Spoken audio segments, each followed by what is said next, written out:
In order to get anywhere fast, it makes the most sense to take the most direct line, and swimming is by no means any different. Therefore, snaking our way down the pool is not only going to require more effort, it's going to take a lot longer. Yeah, this whole body wiggling technique is usually due to mistakes in your front crawl pull or a poor breathing technique. So we're going to be breaking down your stroke to work out why it happens, and more importantly, how to solve it.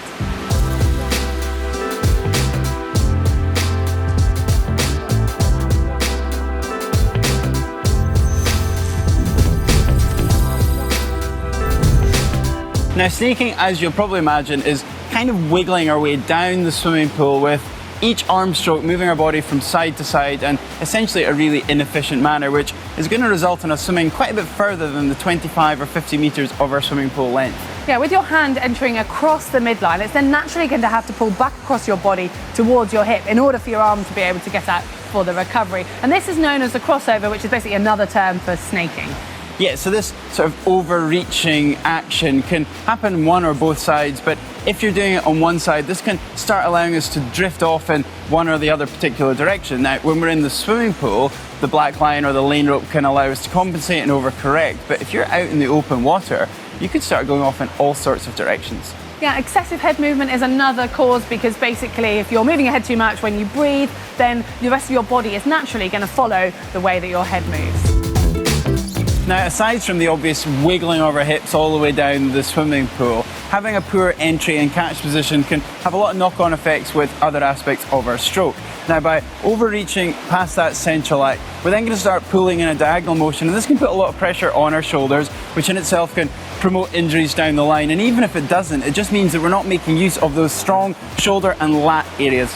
Well, as this action obviously unbalances your stroke on one side, your next stroke is then going to have to compensate. So you end up in this vicious circle of trying it on either side. And then your hips and legs also get involved, all in an effort to try and keep you moving in a forwards direction. And you'll often see a wide leg kick known as a scissor kick that tends to come hand in hand with snaking. And this, yes, it will keep you moving forwards, but it's going to be adding a lot of drag as well as using a lot of excess energy. Now, as Heather says, you might actually be unaware that you're wiggling in equal amounts, because you're still going to go in the same direction as planned, but you're just unaware of what you're doing. So a really good tip is to get a coach or a friend to film you from pool deck to try and get a handle on it.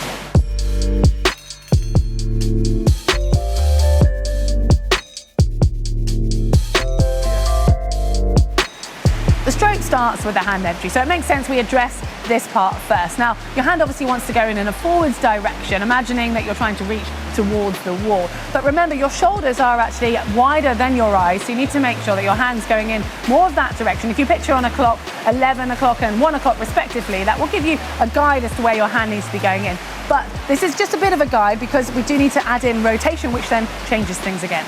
Yeah, so when we have that good rotation, that naturally puts us in a ideal position to reach forward, get the catch, and then take our pull directly back towards our hip, which then moves us forward solely in a forwards direction rather than that wiggling that we want to avoid. And also that allows us to recruit those really big and strong muscle groups too. And a wide scissor kick is often synonymous with snaking. So if you do manage to correct the arm movement and your body movement, you will find that it quite often naturally solves your leg kick. But still, it's a good idea to focus on keeping your kick small and fast, as this is going to aid propulsion and obviously reduce any drag. So finally, our head position and movement as such needs to be addressed. And whether it's a cause or an effect from snaking doesn't really matter, because by moving our head side to side, in all likelihood, the body's going to follow suit. Well, bilateral breathing is known for balancing out the stroke, but it can have a detrimental effect if you move your head too much to breathe, because you're then going to be having to move your head from the right-hand side all the way to the left, which can cause excessive wiggle. And this then brings us back to rotation, as if you don't have an efficient body roll or enough of a body roll, then you're going to be naturally having to lift your head out of the water as well, which will be adding to this excessive movement and all contributing to not moving in that direct line that we want. Working out which is the cause and which is the effect can be useful, but all of these following drills will help reduce snaking irrelevant of where the problem actually originates.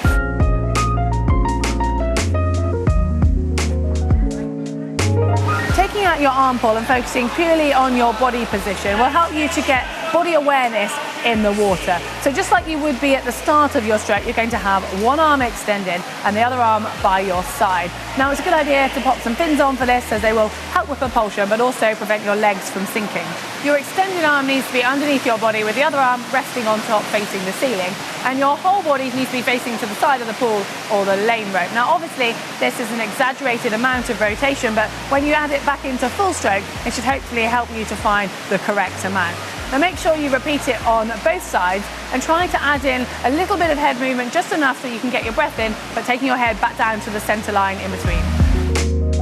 Now for the single arm drill, we're obviously just going to have one arm swimming at any time, which allows us to focus on keeping our head movement to a minimum, and also it lets us really think about where we're putting that hand entry in. Now to start off with, we're going to have our non-pulling arm extended out in front of us, which acts as a guide and allows us to stop having that other entry crossing over too much. We can progress the single arm drill by then taking that resting arm away and popping it down by our side. And then that allows us to focus a lot more on rotation, which helps with our breathing too.